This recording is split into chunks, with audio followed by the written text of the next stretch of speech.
There we go. Alright. Now I think that's fine. Wait, how do we have... Can I do that? No, I can't. I'm not that clever. Alright. Chapter 7. On my return, I found the following letter from my father. My dear Victor... Wait, I wonder if we could do it like this. If I do that, and then have that... No, not that one. Have that, like, in the background sort of thing. Oh, mirror doom. There we go. We can just stick that there. Wait. This will work. This will work. Trust me. Trust me. And then we pull that across. How small can we shrink that? Can we make that a bit thinner? We can. There we go. And I'll pull that right across. And that should be cool. Look, I can see if anyone pops up. Not that they will. This is an editing stream. It's not for amusement. It's for work and documentation. Anyway, here we go. Editing, Chapter 7, which I thought was Chapter 6. Chapter 7. On my return, I found the following letter from my father. My dear Victor, you have probably waited impatiently for a letter to fix the date of your return to us, and I was at first tempted to write only a few lines, merely mentioning the day on which I should expect you. But that would be a cruel kindness, and I dare not do it. Right, that's on which I should expect you. But that would be a cruel kindness. I think that one's okay. Normally that's a bigger gap than I would use, but I think it's all right this time, because this is quite a ponderous and hesitant letter. The father doesn't necessarily want to push the content. This is all bad news, which he doesn't want to deliver. Merely mentioning the day on which I should expect you. But that would be a cruel kindness, and I dare not do it. There we go. That works well.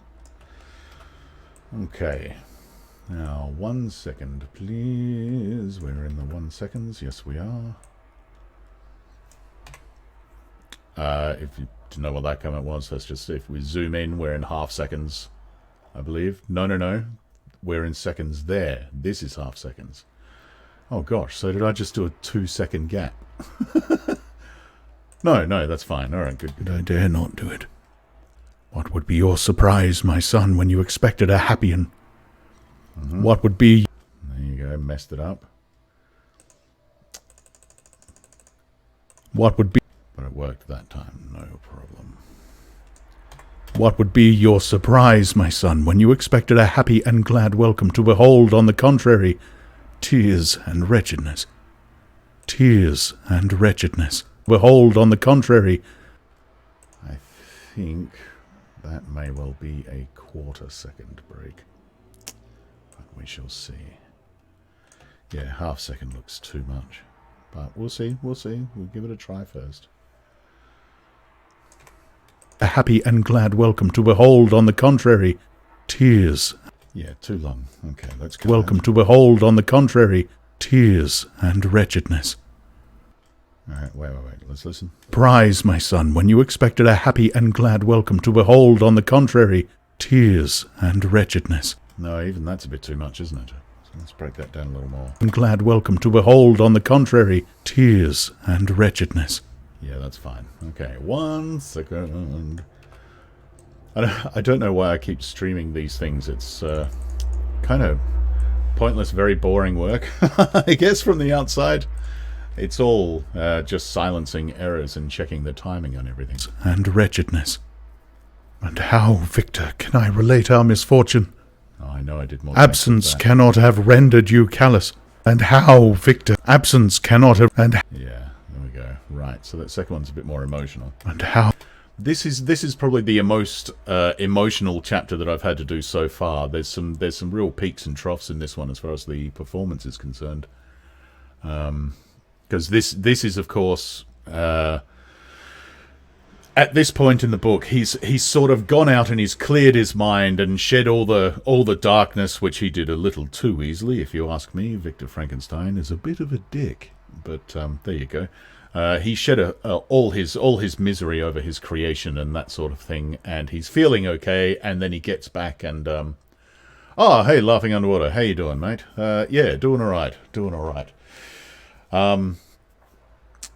Yeah, so now he's sort of come back and he's in a really good mood, and then he finds this letter from his father that's just full of bad news, you know. So there can be some hesitancy in the timing. I think that's all right. Tears.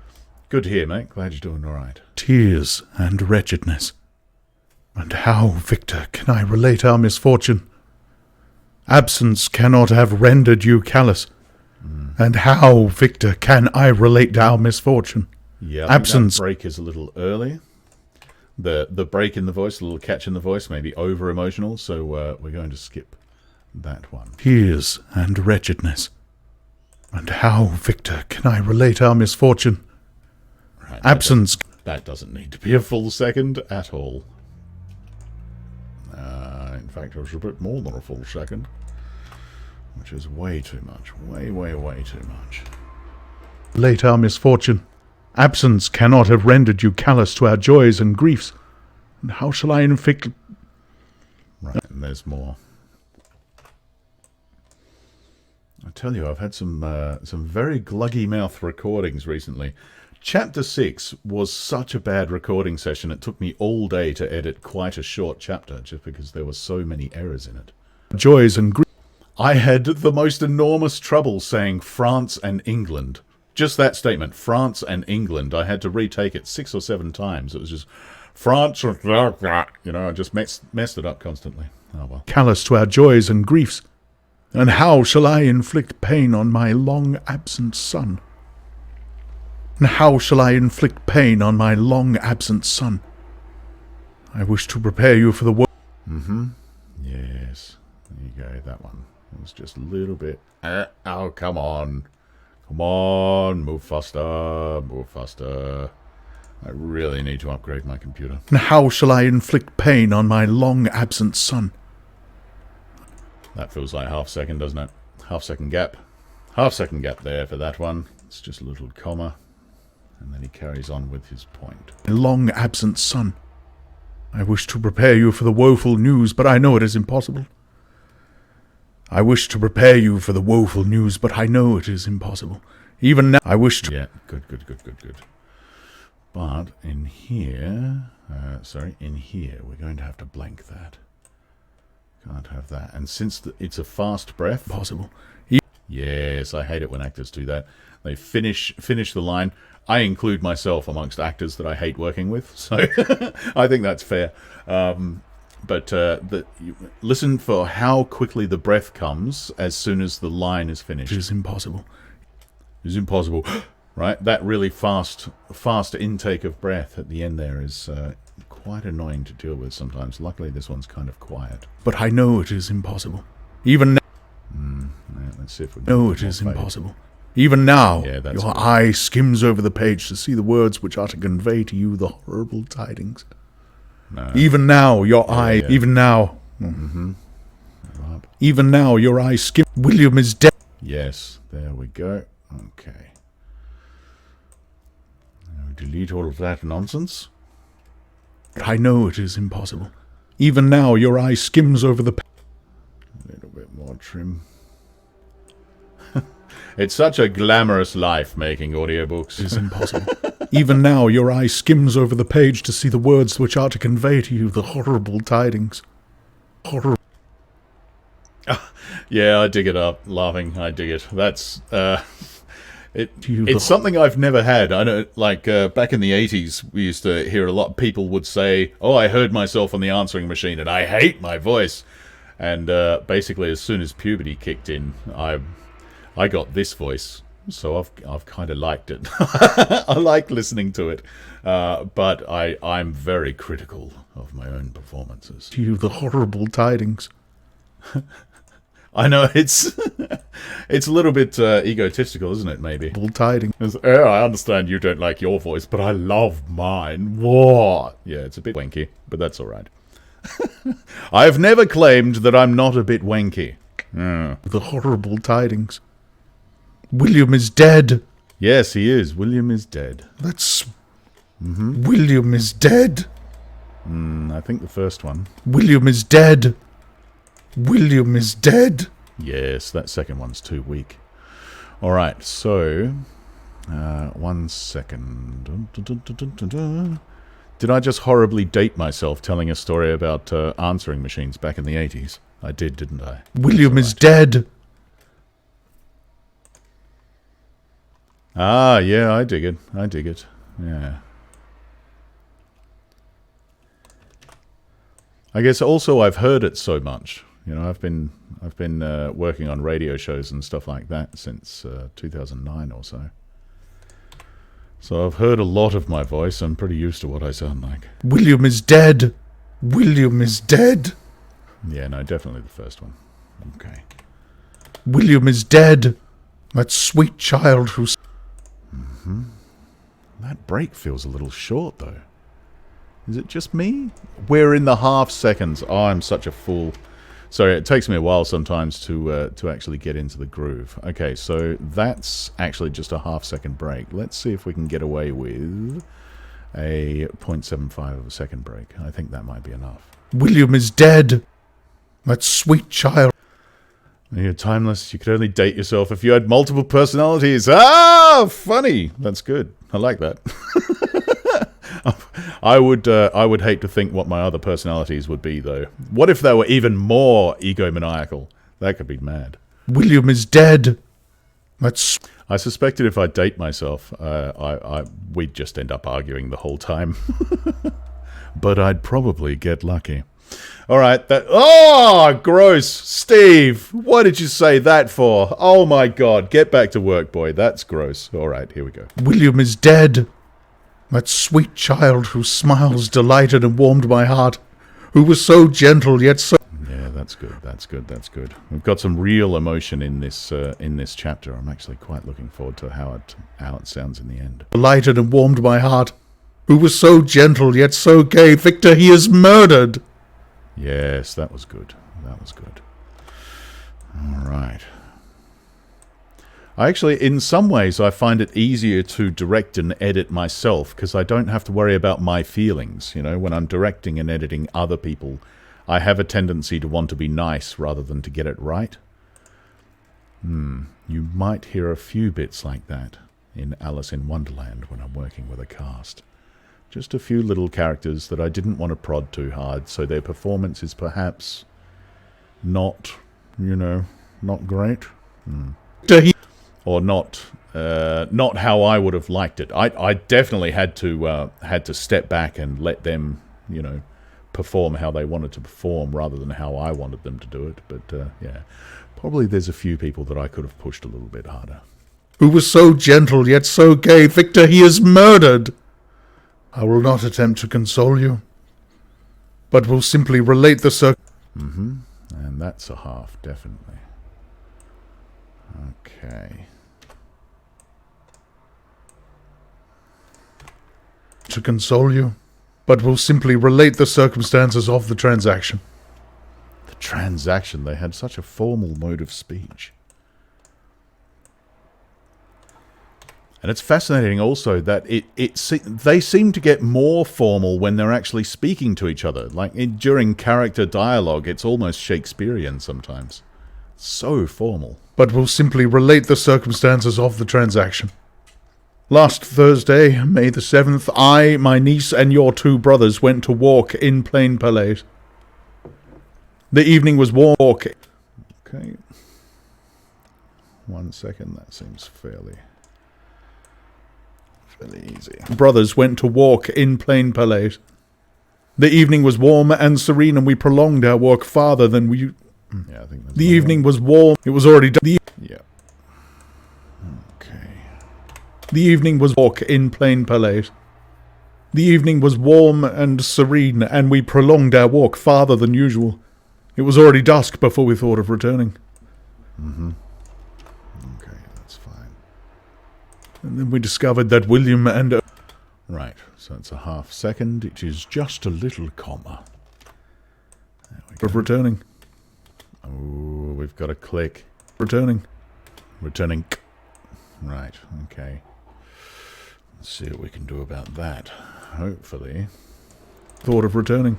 Yes, there we go. Lovely. It is nice having some experience now. They get to little problems like that, and I just know how to deal with them. Although, I went and did a bit of professional recording the other day in someone's actual studio, and I got to actually watch the engineer do some of the editing afterwards, and my word, The things that they can do with the top-level software is just amazing.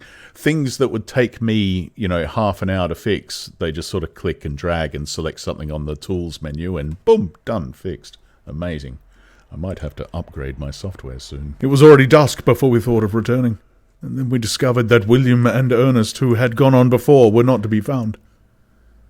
We accordingly... That's definitely a second. That's a 1 second break.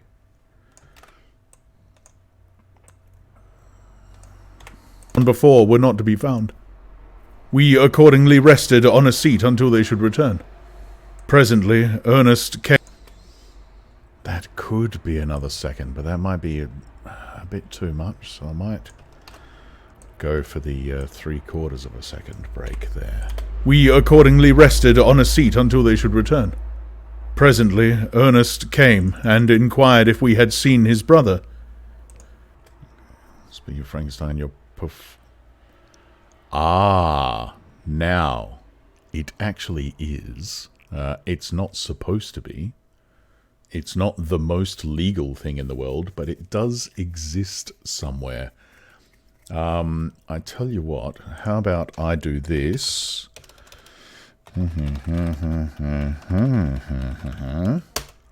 And you send me a little emaily, and I'll send you a little linky, and you can have a look if you want to. If we had seen his brother, he said that he had been playing with him. I must warn you, there is some nudity. And also, it was very cold. Very, very cold. We were performing in the middle of winter on a big, cold stage. There is shrinkage. Just... getting all defensive, because you're going to see my willy. Yes. Oh, well. We had seen his brother. He said that he had been playing with him. That William had run away. Right. Is that a full half second?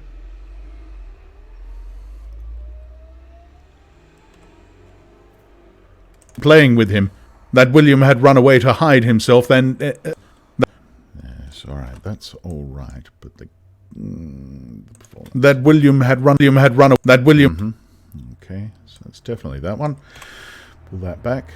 And that he vainly sought... Right, alright. Let's check the timing. That he had been playing with him.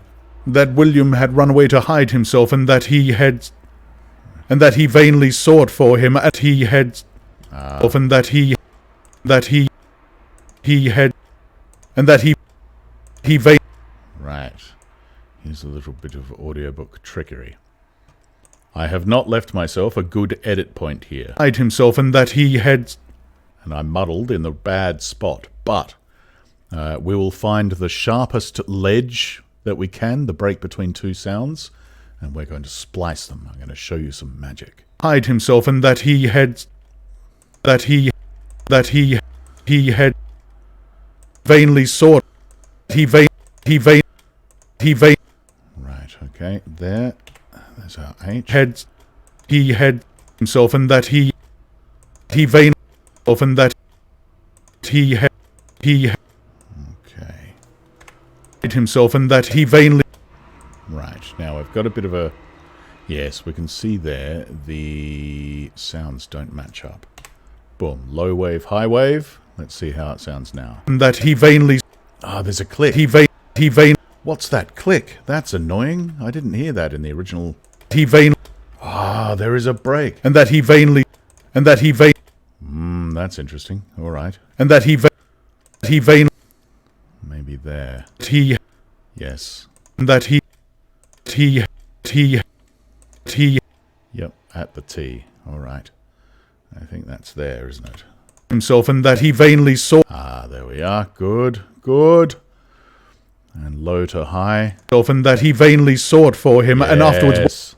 You hear that? Magic. Way to hide himself, and that he vainly sought for him, and afterwards waited for a long time, but that he did not return. Excellent. Good, good, good, good, good, good. I quite often do that when I've got sort of two halves of a good line in different performances, and you want to bring them together. Time, but that he did not return. This account rather alarmed us, and we continued to search for him until night fell. When Elizabeth conjectured... Right. Okay, that's definitely a comma. So we go down to the half second. There we are. Him until night fell. When Elizabeth conjectured that he... And we continued to search for him until night fell. When Elizabeth... might be too much of a gap. Continued to search for him until night fell. When Elizabeth conjectured that he might have returned to the house. He was not there. Good, good, good. 6157. That's alright. We'll go the full second break there for a little bit of drama. Because this statement... He was not there. ...is important. He was not there. Yes, more desperation in the second performance. We'll use that. Might have returned to the house. He was not there. It's a bit too long. Might have returned to the house. He was not there. A little bit shorter. Conjectured that he might have returned to the house. He was not there. Okay. 1 second, we're starting to groove along here. This is good. This is... He was not there. Okay, time for a save. I should have already saved. We're at 2 minutes. I normally try and save every minute. Oh, well. Oh, come on now. Actually, my computer is not too bad. It just really needs a new motherboard and CPU. So all the peripherals are fine. I got plenty of RAM, hard drives are good, you know, all that sort of stuff. Just, I need a faster core. Edit A, edit B. Time to start the backup. There we go.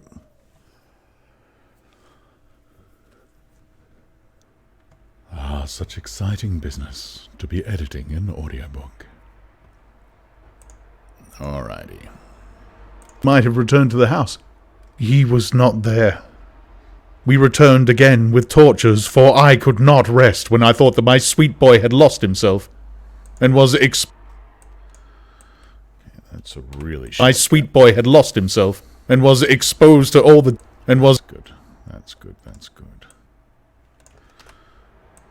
Had lost himself, and was exposed to all the damps and dews of night. Elizabeth also... Full second, that's fine. That's good. It is an amazing thing when I'm editing these older books. You have to bear in mind that children were not as important at the time as they are now. They were not protected. They had no rights. There were no laws really about kids. It was, a very different age. I remember reading a letter. It was a bit before this time, by a good 100 years or so. But it was from a French noblewoman that was writing to her mother in the country, talking about the daughter that she'd had a year before or something. And she was saying, you know, I met my daughter again today, and, you know, I do believe I'm starting to dislike her less. You know, she actively hated her own children and didn't want them around, but, you know, was writing to her mother to say, oh, she's actually all right. Funny. That's right, someone had to clean the chimneys. The little hands were made for it. Damps and dews of night. Elizabeth also suffered extreme anguish. About 5 in the morning, right. Ah, now that's interesting, because this is a big, solid statement. We could throw it in a little closer to the previous one. Dews of night. Let's see, if we cut that down to a comma, say. It is a full stop in the book, of course, not a comma, but if we cut it down to half a second, how does it sound? Damps and dews of night. Elizabeth also suffered No, that's too much, that's too much. So maybe the 0.75. The damps and dews of night. Elizabeth also suffered extreme anguish. Yeah, that's good, that's good. So it is a sort of continuation, but it's not too close. Extreme anguish. About 5 in the morning, I discovered my lovely boy, whom the night before, about 5 in the morning, I discovered... All right, now this is definitely going to be a very slow statement. This is going to be dragged out of him, you know. I want to have a harsh modern view on that opinion, but considering the state of medicine at the time, the complications went along the... Exactly, that's kind of it. I mean, with the low mortality rating, you really couldn't afford to get too close to them, could you? I'm sure there's some cultures I've heard of, I'm sure, that didn't even name their children before they were 2 years old. It was bad luck, you know, they're going to die, don't name them. Yeah. About 5 in the morning, I discovered my lovely boy. Okay, is that too quick? About 5 in the morning, I discovered my lovely boy. No, that's fine. Whom the night before... That's fine, that's fine. 16, go to the 30s. 50s, rather. Lovely boy, whom the night before I had seen blooming and active in health, stretched out on... Yeah, we're going to go half seconds all the way through here, as if it was all commas. Even though it's not. It's just one sentence in the book. There's no pauses, no commas. This is all performance choices. And active in health, stretched out on... That might be too long. Blooming and active in health. Yeah, I think that should be there. Blooming and active in health, stretched on the grass, livid and motionless. The print. Right, and even this is not necessarily a full second break. This does carry on. Ooh, a bit of a slow glitch. Livid and motionless. The print of the murderer's finger was on his neck. There we go.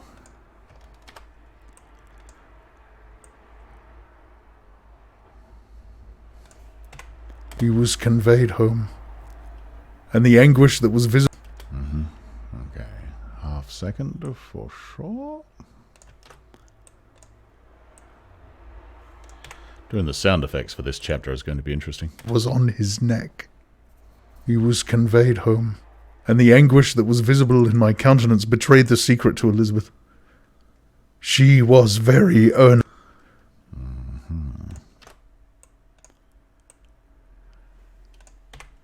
Countenance betrayed the secret to Elizabeth. She was very earnest to see the corpse. At first I attempted... Yeah, that's fine. ...to see the corpse.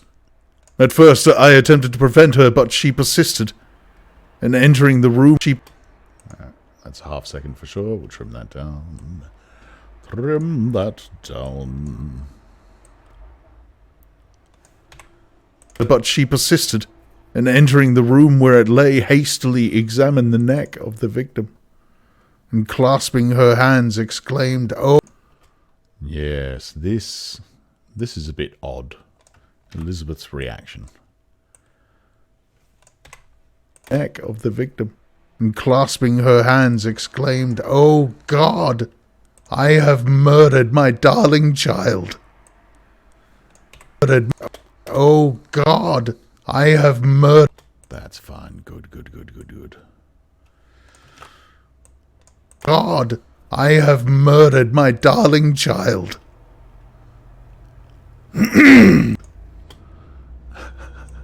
Yeah, throat got a bit rough performing this one.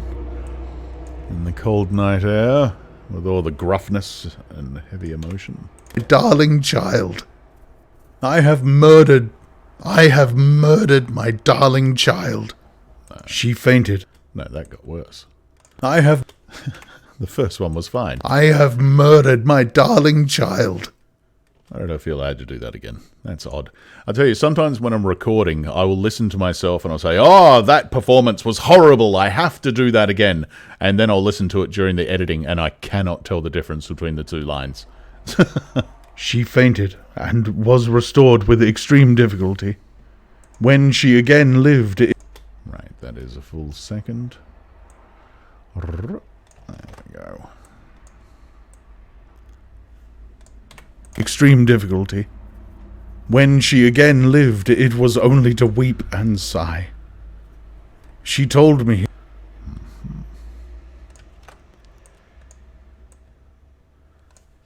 To weep and sigh. She told me that same evening William had teased her to let him wear a very valuable miniature that she possessed of your mother. Ah, that's right, I'd forgotten about that. This is why she feels guilty, which is just silly. But, you know, very emotional people often blame themselves for things that are not actually their fault. Miniature that she possessed of your mother. This picture is gone, and was... That was a little too short. Let's try it with another. Picture that she possessed of your mother. This picture is gone, and was doubtless the... Yes. All right. So they sort of agree because it was a valuable thing, and of course possessions are very important to the rich. They think that the boy was murdered to get this valuable locket thing. This picture is gone, and was doubtless the temptation which urged the murderer to the deed. Wow.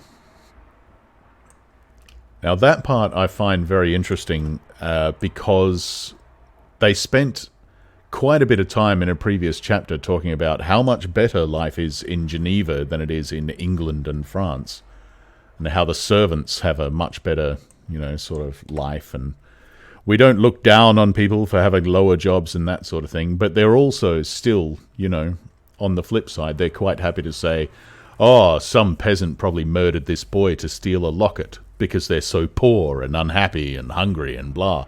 So, yeah, it's interesting that they would brag about life on one side, and then on the other side they would still show clearly that, you know, unfairness and poverty is still rampant in their country. Anyway. To the murderer to the deed.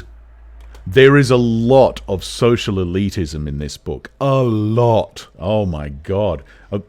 If anything, maybe more than Brave New World, because rather than, like, discussing it or even thinking about it, it's just accepted, you know, that, well, we're rich, so we're better, you know. Urged the murderer to the deed. We have no trace of him at present, although our exertions to... I've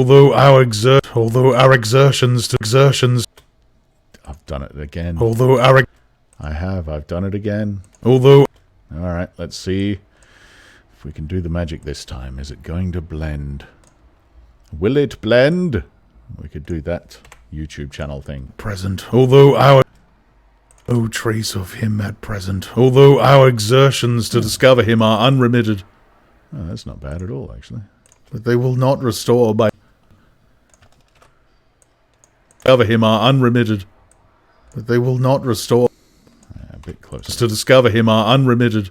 But they will not restore by beloved William. Yes, good, good, good. Good, good, good. Beloved William. Beloved William. Okay. Social status is such a weird construct. People that have done nothing to earn it somehow have more pride and investment in it than people that had to work for it. Yeah, exactly. It's a bit odd, isn't it? People that are born into wealth. It's very strange.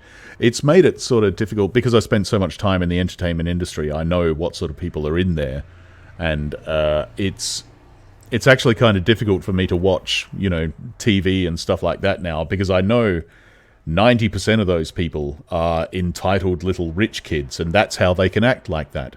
They've been told they're wonderful their whole life. They've been told, you rule the world, you're rich, you're better than other people. Go forth and, you know, be special your whole lives, and they do. They do it on TV, they become famous musicians and rappers and actors and whatnot. Whereas the poor peasants, who have to work 5 times as hard to achieve anything, are pretty much pushed on the outside, you know. So, you're not one of us. Get out, you don't know how to act. It's odd, it's difficult. Beloved William. Come, dearest Victor, you alone can console Elizabeth. She weeps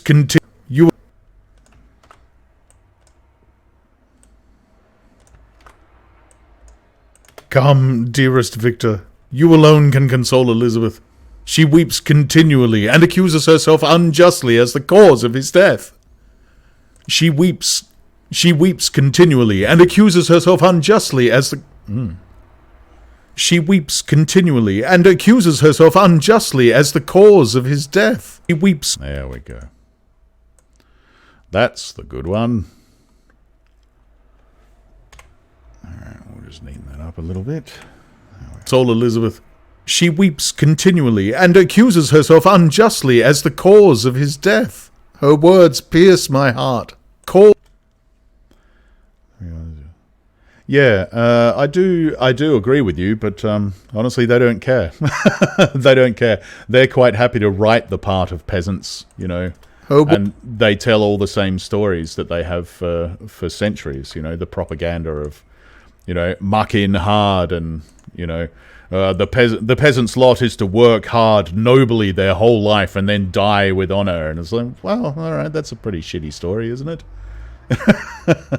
You know. Can't we all try and achieve wonderful things and do great stuff? And they're like, no, you don't.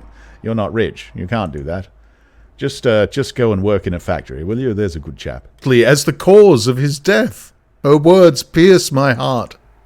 We are all And what I find especially weird about it is that after a while, what you find is the poor people take in so much of this propaganda that we actually do it ourselves. We do it to ourselves. We keep each other down, you know? It's very weird. It's very weird. Cause of his... Yeah, exactly, right? Yeah. Cause of his death. Her words pierce my heart. We are all unhappy, but will not that be an additional motive for you, my son, to return? I know, there's a few versions of this one. We are all to return. Alas, Victor, I now... We are all unhappy. We are... Alright, this is going to be Bitzer. We are all unhappy, but will that not be an additional motive for you, my son, to return? Good.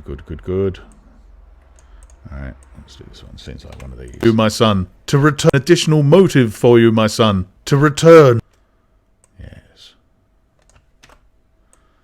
Motive for you, my son, to return and be our comforter. Motive for you, my son, to return and be our comforter. Good. Alright.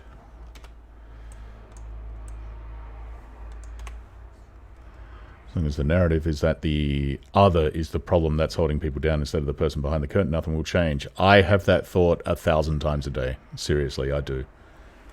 You know, as long as we're blaming, you know, men or black people or gays or Jews or whatever, whoever the minority of the moment is, as long as we keep blaming them rather than looking at what's actually going on, nothing's going to improve.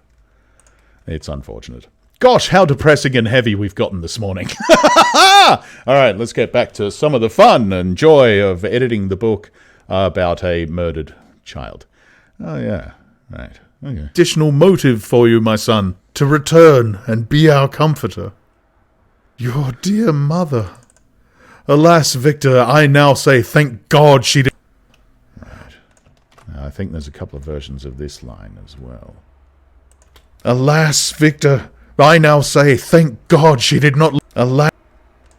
Alas, Victor, I now say thank... Come, Victor, not brooding. Alas, Victor, I now say thank God she did not live to witness the cruel, miserable death of her youngest darling. Right. Yeah. I mean, even just the chapter in here of how Elizabeth joined the family, she was basically bought.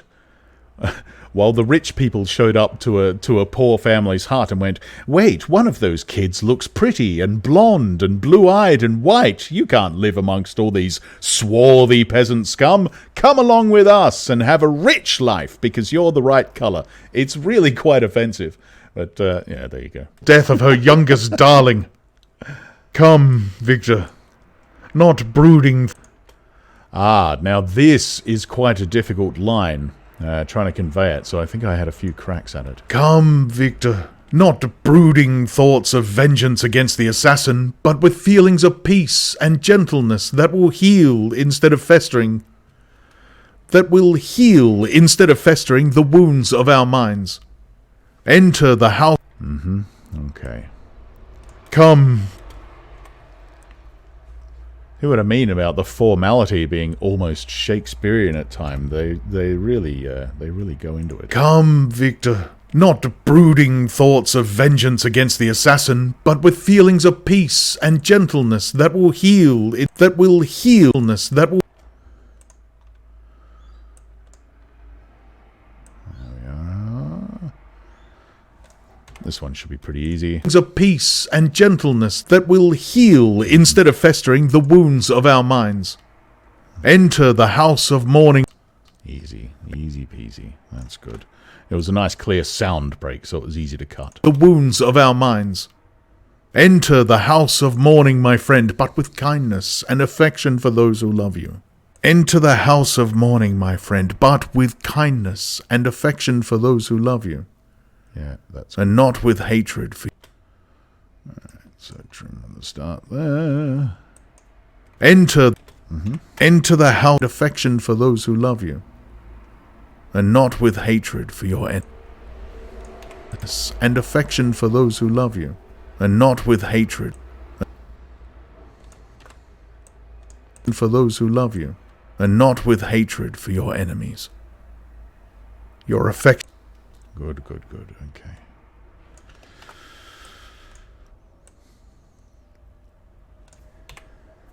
Hatred for your enemies. Your affectionate and afflicted father. Alphonse Frankenstein. Geneva, May 12th. Now, there's a very difficult thing here. In these books, there was a trend at the time to not give specific years to the actions. I had the same problem in Treasure Island, where it would say 12th of November, 17 dash, you know, and it's, how do you say that? How do you say that? I have, in Treasure Island, I think I quite often went, 13th of November, 17, you know, just sort of trailed off. I know in one of the early chapters here, I had the character actually say 17 tum titty tum, but this this letter is a bit heavier than that. So I thought, God, what can I do that will still get that across, but is not too playful or anything. So we'll see what I settled on and whether it actually sounds any good. I don't know. Your affectionate and afflicted father. Right, that's a half second, of course.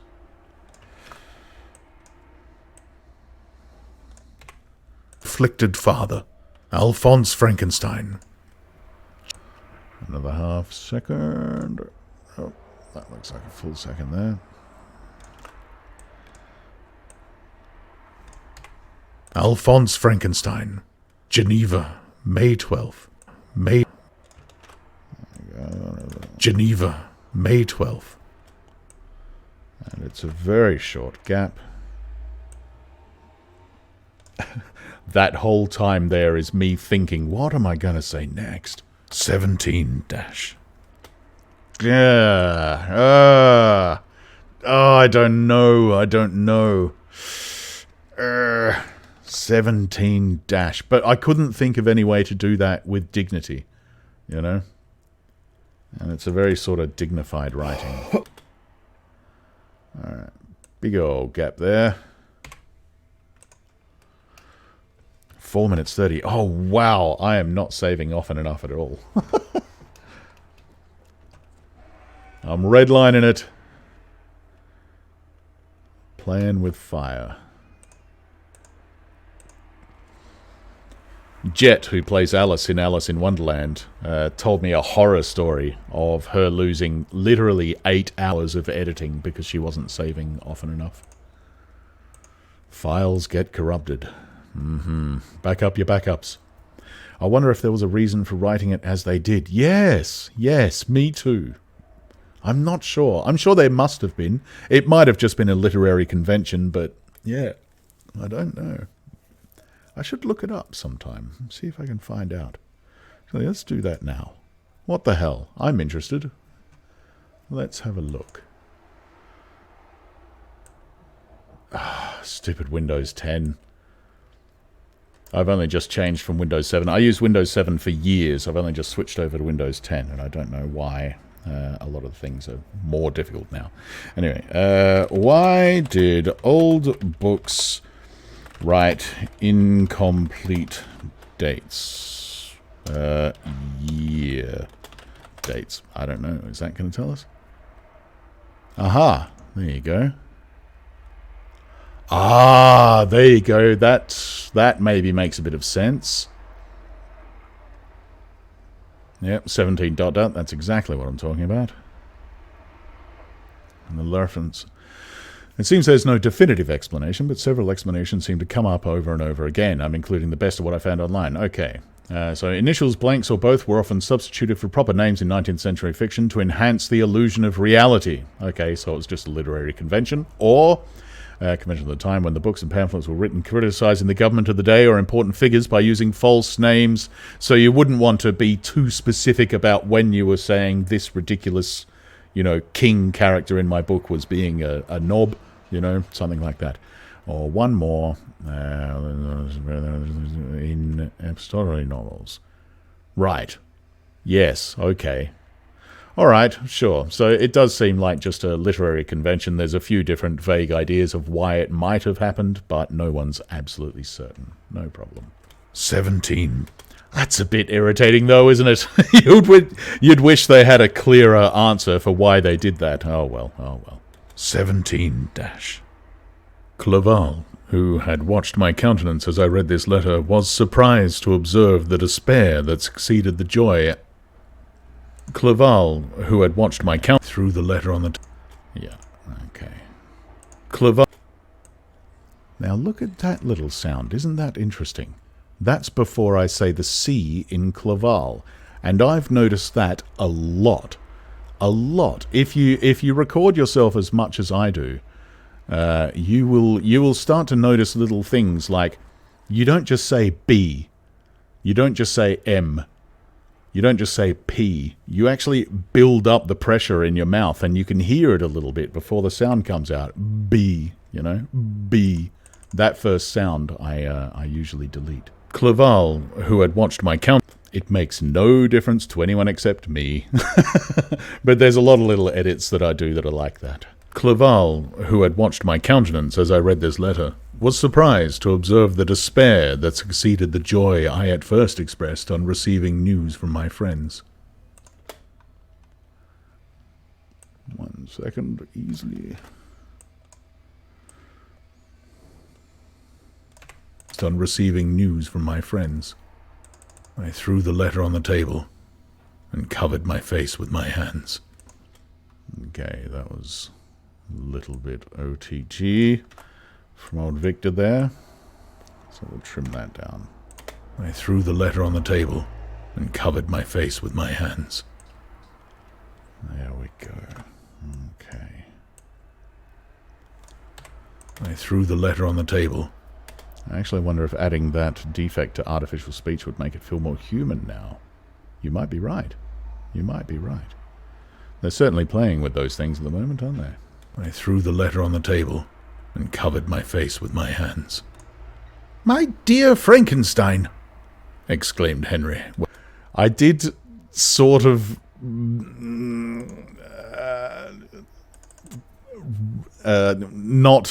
I wasn't particularly happy with the voice that I had given Clerval for this book when it came to this chapter, and he had to be all nice and emotional and sympathetic, but he sounds like this. "My dear Frankenstein!" What a twat. Anyway, it's all right. Okay.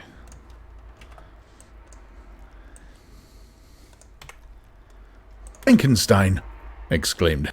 Right. "My dear Frankenstein!" exclaimed Henry, when he perceived me weep with bitterness. "Are you always to be unhappy?"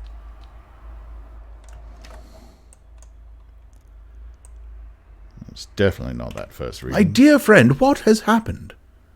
Oh, whoops. Hey, what? Did I keep that? Seriously? That was a terrible reading. "Are you always to be unhappy? My dear friend, what has happened?" I motioned him to... Yes, I did. I thought that was good enough. Ugh. "Are you always to be unhappy?" Gross. Oh, well. I might note that down in case I'm too horrendously unhappy with it later. Okay. So that's chapter 7, 4... 53. Claval, my dear Victor. Okay. And we'll see how it sounds in the end to edit. Again, as with that said, the thing I said before, how sometimes I'll redo a line and I can't tell the difference between the two. Sometimes they strike me as horrific while I'm editing, but then when the full thing is together later, it's like, oh no, that's fine. I don't know what I was worried about. Are you always to be unhappy? My dear friend, what has happened? Okay.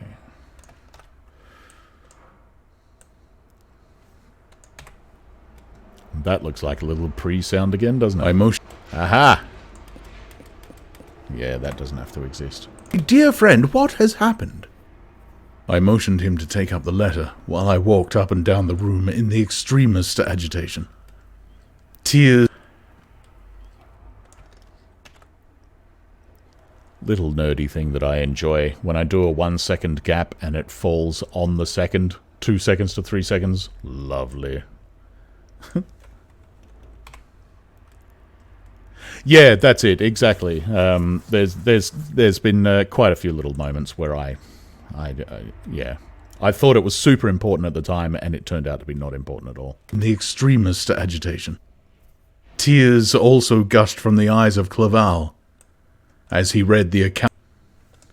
So gushed from the eyes of Claval as he read the account. Yeah, that's good. See, for example, that little gap. I don't think there's actually a problem with that. Gushed from the eyes of Claval as he read the account. But I'm so uptight, I have to put a silence there anyway. Claval as he read the account of my misfortune. See, my misfortune. He's so self-centered, Victor Frankenstein. You know? The boy has just been murdered. His family is miserable, but all he's talking about is his misfortune. He really is a whiny little bastard. As he read the account of my misfortune. I can offer you no consolation, my friend, said he. Consolation, my friend, said he. Oh, it gets worse. There's a moment later on where he's going back to Geneva to, comfort his family, but he starts feeling a bit sad on the way, so he just has to stop off for a couple of days in a village on the way so he can sit by the lake and just be all melancholy. He's, ugh. I mean, I'm not sure who is the whiniest bastard in all of fictiondom, whether it's Victor Frankenstein or Hamlet. It's one of the two. Offer you no consolation, my friend, said he. Can offer you no consolation, my friend, said he. Your disaster is irreparable. Your disaster is irreparable. Good boy. I heard that pop. Irreparable. Hey, just a little pop on the P. Irreparable. So I'm glad I heard that and re-recorded it at the time. Friend, said he. Your disaster is irreparable. What do you intend to do? Okay.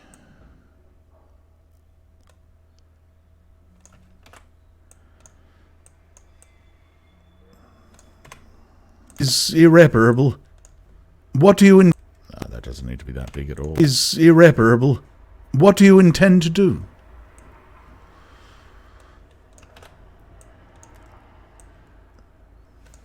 Disaster is irreparable.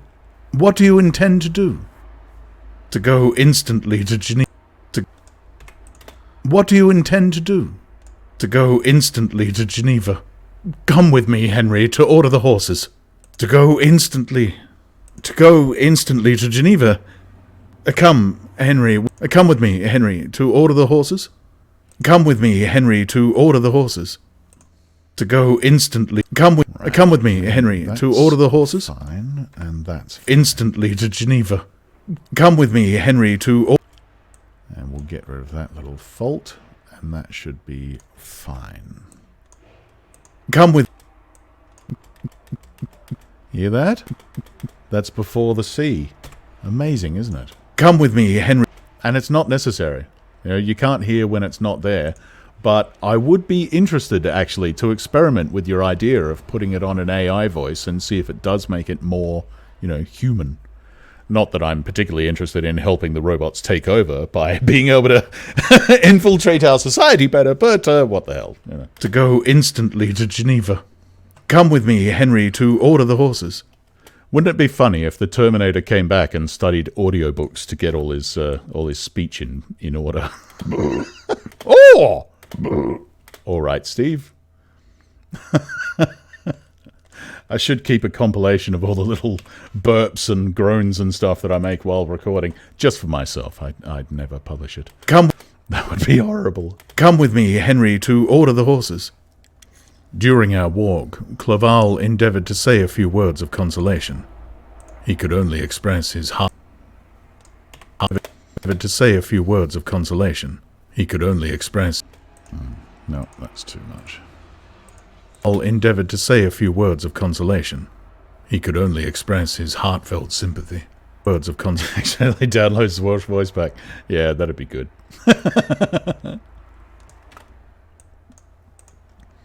I need your clothes, your boots, and your bike. To say a few words of consolation. He could only express his heartfelt sympathy. Poor William.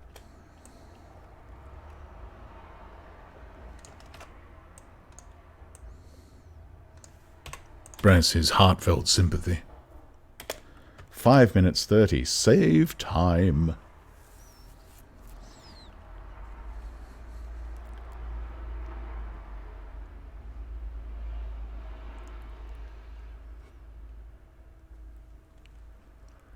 Express his heartfelt sympathy.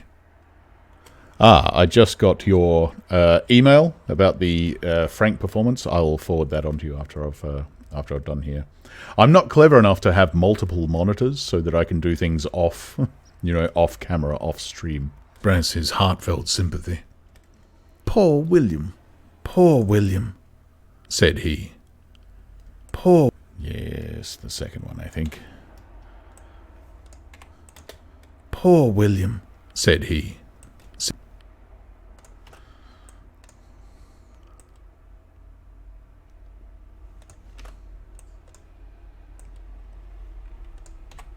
Poor William, said he. Dear, lovely child. Poor William, said he. Dear, lovely child.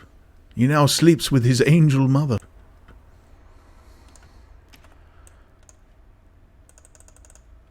Who that had seen him... Right, now, I seem to remember this first performance was no good. Who that had seen him die... There we go. Who that had seen him bright and joyous in his young beauty, but must weep over his untimely loss. So they were a bit happier to talk about the beauty of children back then, which is a bit, odd, but alright, so, whatever. It's alright. To die so over his untimely loss. To die so miserably.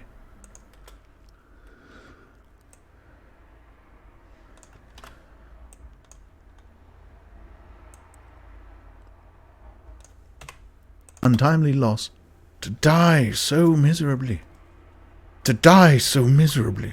To feel... To die... Yeah, that's better, that's better. Okay. Must weep over his untimely loss. To die so miserably. To feel the murderer's grasp. How much more... Good.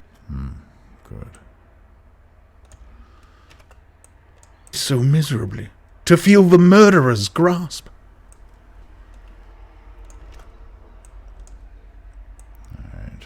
Bigger gap, but not Feel the murderer's grasp.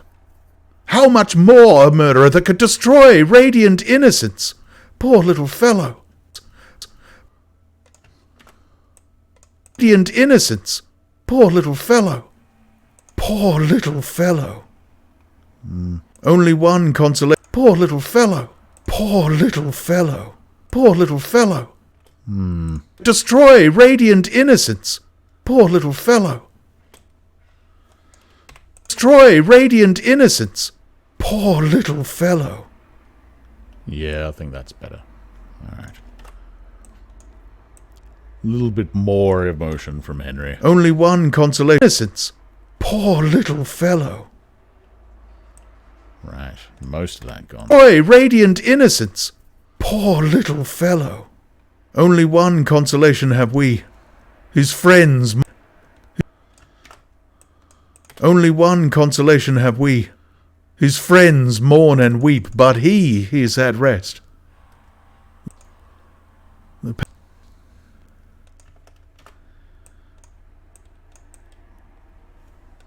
He is at rest. The pang is over. He is at rest. Yeah, that's... But he is at rest. The pang is over. His sufferings are... Bit too long there. He is at rest. The pang is over. His sufferings are at an end forever. A sod covers his...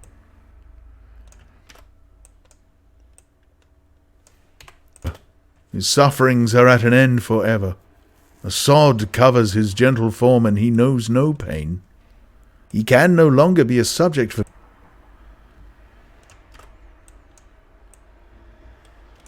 He knows no pain.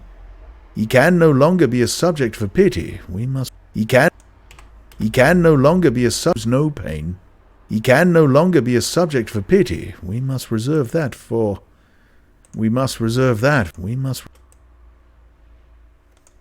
be a subject for pity. We must reserve that for his miserable survivors.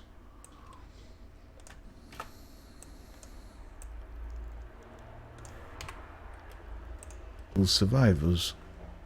Clavel spoke thus as we hurried through the streets. The words impressed themselves.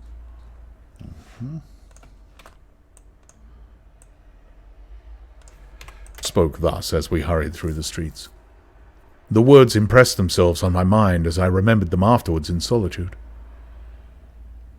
But now, as soon as the them afterwards in solitude. Them afterwards in solitude. But now, as I remembered them afterwards in solitude. But now, as soon as the horses arrived, I hurried into a cabriolet. But now, okay. But now, as soon as the horses arrived, I hurried into a cabriolet and bade farewell to my friend. All right. Okay, so that's about an hour of editing, so I'm probably going to stop there. I'll carry on, but I'm going to stop the stream. There we go. Oh god, this bit takes so long, but that's all right. Let's see. How long was the original file? Dun, dun, dun. Oh no, that's just the time. All right, open up. Come on now. How long are you? Tell me that. Right, so that's 46 minutes, and we've managed to trim it down to 40 minutes. So we've cut away 6 minutes of errors and gaps and whatnot in an hour. Excellent. Ah, yeah, thanks, mate. Thanks for coming along. That was good. It's a very different experience editing with an audience. It's a bit weird. Awesome. All right. Yeah, thanks for joining. We'll catch you on. All right, see ya.